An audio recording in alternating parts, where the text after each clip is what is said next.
ناظرین، انبیاء کرام علیہم السلام کے ایمان افروز تذکرے پر مبنی ہماری یہ سیریز پروفٹ سٹوریز آپ کے دلوں کو ایمان اور یقین کی روشنی سے منور کر رہی ہے۔ آج کی اس قسط میں ہم آپ کو اللہ تعالیٰ کے ایک اور برگزیدہ پیغمبر حضرت یعقوب علیہ السلام کے بارے میں بتائیں گے۔ حضرت یعقوب علیہ السلام حضرت اسحاق علیہ السلام کے بیٹے، حضرت ابراہیم علیہ السلام کے پوتے اور حضرت یوسف علیہ السلام کے والد تھے۔ یوں انبیاء کرام کے مبارک سلسلے میں آپ کو یہ منفرد خصوصیت حاصل ہے کہ آپ کے نہ صرف دادا اور والد نبی ہیں بلکہ آپ خود بھی اس منصب پر فائز ہوئے اور آپ کے صاحبزادے کو بھی اللہ تعالیٰ نے نبوت عطا فرمائی۔ قرآن مجید کی 16 آیات میں حضرت یعقوب علیہ السلام کا ان کے نام یعقوب کے ساتھ ذکر فرمایا گیا ہے۔ حضرت یعقوب علیہ السلام کا دوسرا نام اسرائیل تھا، اسی لیے آپ کی اولاد بنی اسرائیل کہلاتی ہے۔ اسرائیل دو الفاظ اسراء اور ایل کا مرکب ہے۔ اسراء عبد کو کہتے ہیں اور ایل کے معنی اللہ کے ہیں۔ یوں اسرائیل کا مطلب اللہ کا بندہ ہوا۔ اللہ تعالیٰ نے حضرت یعقوب علیہ السلام کو یہ فضیلت بھی عطا فرمائی کہ بنی اسرائیل میں مابعوث ہونے والے تمام پیغمبر آپ علیہ السلام ہی کی نسل میں سے ہیں۔ اس سلسلے کی 10ویں قسط میں ہم نے آپ کو حضرت اسحاق علیہ السلام کے 2 بیٹوں محیص اور یعقوب کے درمیان ہونے والے تنازع کے بارے میں بتایا تھا۔ ان کی والدہ نے جب اس لڑائی کو بڑھتے دیکھا تو انہوں نے حضرت یعقوب علیہ السلام کو فوری طور پر اپنے ماموں کے پاس عراق کے شہر حران جانے کا کہا۔ حضرت اسحاق علیہ السلام کو بھی محیص کی ناراضی کا علم تھا، لہٰذا انہوں نے بھی اس مشورے کی تائید کی اور پھر حضرت یعقوب علیہ السلام اس روز رات کے پہلے پہر ماموں کے پاس جانے کے لیے نکل کھڑے ہوئے۔ حضرت یعقوب علیہ السلام اس رات اور دوسرے دن چلتے رہے اور پھر رات کے کسی ایک پہر گاؤں کے جنگل میں ایک پتھر کو تکیے کی جگہ سر کے نیچے رکھ کر سو گئے۔ خواب میں انہوں نے دیکھا کہ آسمان سے زمین تک ایک سیڑھی لگی ہوئی ہے جس سے فرشتے اوپر چڑھ اور نیچے اتر رہے ہیں۔ اسی دوران اللہ تعالیٰ حضرت یعقوب سے مخاطب ہوتے ہیں کہ میں تجھ کو عنقریب برکت دوں گا اور تیری اولاد کو کثیر کر دوں گا، یہ زمین تیرے لیے کر دوں گا اور تیرے بعد تیری اولاد کے لیے بھی۔ جب حضرت یعقوب علیہ السلام نیند سے بیدار ہوئے تو انتہائی خوش تھے۔ آپ علیہ السلام نے منت مانی کہ اگر وہ اپنے والدین کی طرف سلامتی کے ساتھ لوٹ گئے تو اس جگہ جہاں خواب نظر آیا تھا اللہ عز و جل کی عبادت کے لیے ایک گھر بنائیں گے۔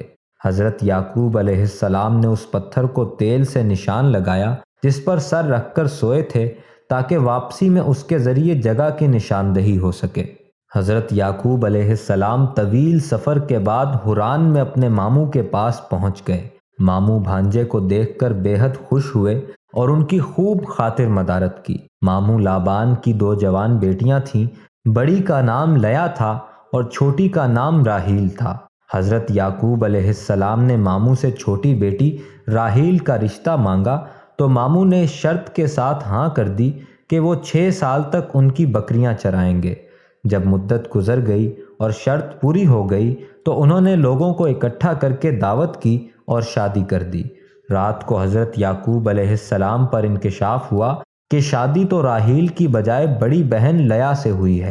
حضرت یعقوب علیہ السلام نے صبح ماموں سے پوچھا کہ آپ نے ایسا کیوں کیا؟ میں نے تو راحیل سے نکاح کا پیغام دیا تھا۔ ماموں نے جواب دیا کہ ہمارے ہاں بڑی بیٹی کے ہوتے چھوٹی سے نکاح نہیں ہو سکتا۔ ہاں اگر تمہیں چھوٹی پسند ہے تو میں اس سے بھی تمہارا نکاح کر دوں گا، مگر تمہیں مزید 7 سال تک بکریاں چرانی ہوں گی۔ حضرت یعقوب علیہ السلام نے مزید 7 سال تک بکریاں چرائیں، جس کے بعد ان کا نکاح چھوٹی بہن سے بھی کر دیا گیا۔ یہاں یہ بات واضح رہے کہ اس وقت 2 بہنوں کا ایک ہی وقت میں ایک مرد سے نکاح ہو سکتا تھا۔ مورخین تحریر کرتے ہیں کہ حضرت یعقوب علیہ السلام کی 4 بیویاں تھیں جن سے اللہ تعالیٰ نے آپ کو اولاد کثیر سے نوازا۔ آپ علیہ السلام کے 12 بیٹے تھے اور پھر ان کی اولاد پھیلتے پھیلتے 12 قبیلوں کی شکل اختیار کر گئی۔ چھوٹی بیوی راحیل سے 2 بیٹے پیدا ہوئے، ایک حضرت یوسف علیہ السلام اور دوسرے بنیامین۔ حضرت یعقوب علیہ السلام نے 20 برس تک ماموں کے گھر قیام فرمایا، پھر انہیں اللہ تعالیٰ کی جانب سے واپس ارض کنعان جانے کا حکم ملا تو انہوں نے اپنے اہل و عیال کے ساتھ حران سے واپس جانے کی تیاریاں شروع کر دیں۔ بیٹیوں اور ان کے بچوں سے جدائی کے سبب ماموں اداس اور غمگین ہو گئے۔ انہوں نے حضرت یعقوب علیہ السلام کو روکنے کی کوشش کی، لیکن وہ تو حکم الہی کے پابند تھے۔ بالآخر ماموں نے بھیڑ بکریوں کے بڑے ریوڑ اور زیادہ راہ ساتھ کر کے سب کو رخصت کیا۔ حضرت یعقوب علیہ السلام اپنے اہل و عیال، مال مویشیوں کے ساتھ سفر کرتے ہوئے اس مقام پر پہنچ گئے جہاں ان کے بڑے بھائی محیص رہتے تھے۔ محیص نے جب اپنے علاقے میں ایک اجنبی قافلے کو دیکھا تو بڑے متعجب اور متجسس ہوئے۔ انہوں نے اپنے لوگوں کو قافلے کی جانب روانہ کیا تاکہ حقیقت حال کا علم ہو سکے۔ لوگوں نے واپس آ کر بتایا کہ اس قافلے کا سربراہ یعقوب نامی کوئی شخص ہے اور یہ لوگ حران سے نقل مکانی کر کے کنعان جا رہے ہیں۔ محیص نے جب یہ سنا تو انہیں 20 برس پرانا واقعہ یاد آ گیا اور وہ سمجھ گئے یہ تو چھوٹے بھائی یعقوب علیہ السلام ہی ہیں۔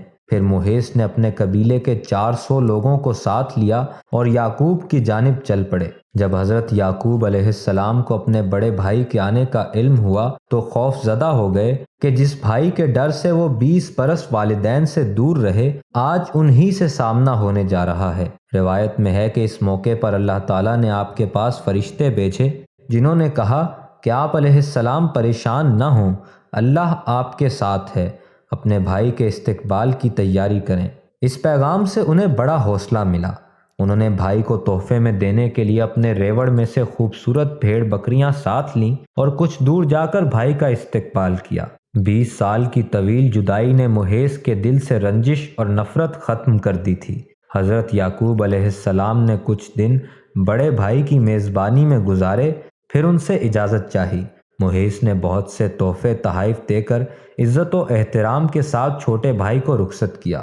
حضرت یعقوب علیہ السلام کو اچھی طرح یاد تھا کہ 20 سال پہلے جب وہ اپنے ماموں کے پاس جا رہے تھے تو انہوں نے منت مانی تھی کہ اگر وہ اپنے والدین کے پاس سلامتی کے ساتھ لوٹ گئے تو جس جگہ وہ خواب دیکھا تھا وہاں اللہ کا گھر بنائیں گے۔ لہٰذا وہ 20 سال پرانے راستوں کو یاد کرتے ہوئے یروشلم کے قریب اس بستی تک پہنچ گئے جس کے باہر انہوں نے قیام فرمایا تھا۔ بستی کے باہر خیمے نصب کر دیے گئے اور پھر حضرت یعقوب علیہ السلام نے اپنے بچوں کے ساتھ اس پتھر کی تلاش شروع کر دی جس پر انہوں نے تیل لگایا تھا۔ چونکہ اللہ تعالیٰ کی مدد شامل حال تھی سو جلد ہی وہ اس پتھر کو ڈھونڈنے میں کامیاب ہو گئے۔ جس جگہ وہ پتھر نصب تھا وہ بستی کے ایک شخص شخصیم بن جمہور کی ملکیت تھی۔ آپ نے 100 بھیڑوں کے بدلے اس سے یہ جگہ خریدی اور پھر اپنے بیٹوں کے ساتھ مل کر وہاں ایک عبادت گاہ تعمیر کی۔ یہی جگہ آج بیت المقدس کہلاتی ہے۔ حضرت یعقوب علیہ السلام کو چھوٹی بیوی سے ہونے والے 2 بیٹوں یوسف اور بنیامین سے بے حد محبت تھی اور انہیں ہمیشہ اپنے ساتھ رکھا کرتے تھے۔ سوتیلے بھائیوں کو یہ بات بہت بری لگتی تھی اور وہ ان دونوں بھائیوں کو رنج و تکلیف پہنچانے کا کوئی موقع ہاتھ سے نہیں جانے دیتے تھے۔ ان سوتیلے بھائیوں نے ایک سازش کر کے حضرت یوسف علیہ السلام کو ایک کنویں میں پھینک دیا، مگر وہ معجزاتی طور پر بچ گئے اور ایک قافلے کے ساتھ مصر چلے گئے۔ اس واقعے کی تفصیل ہم آپ کو حضرت یوسف کی داستان میں بتائیں گے۔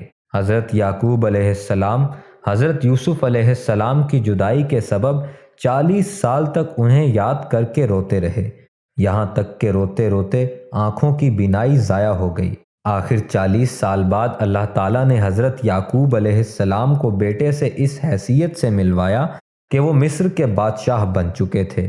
حضرت یعقوب علیہ السلام نے مصر میں 24 سال رہنے کے بعد وفات پائی اور وفات سے پہلے حضرت یوسف علیہ السلام کو وصیت فرمائی کہ میری میت میرے وطن بھیج کر والد اسحاق علیہ السلام کے پاس دفن کیا جائے۔ وفات کے وقت حضرت یعقوب علیہ السلام کی عمر 147 سال تھی۔ ناظرین، اگر آپ آئندہ بھی ایسی اسلامی اور معلوماتی ویڈیوز دیکھنا چاہتے ہیں تو ہمارے چینل کو سبسکرائب کرنے کے ساتھ ساتھ بیل آئیکن کو بھی لازمی پریس کر دیں تاکہ آپ کو ہماری ویڈیوز ملتی رہیں۔ اس کے علاوہ آپ ثواب اور صدقہ جاریہ کی نیت سے ہماری ان ویڈیوز کو اپنے دوستوں کے ساتھ شیئر بھی کر سکتے ہیں۔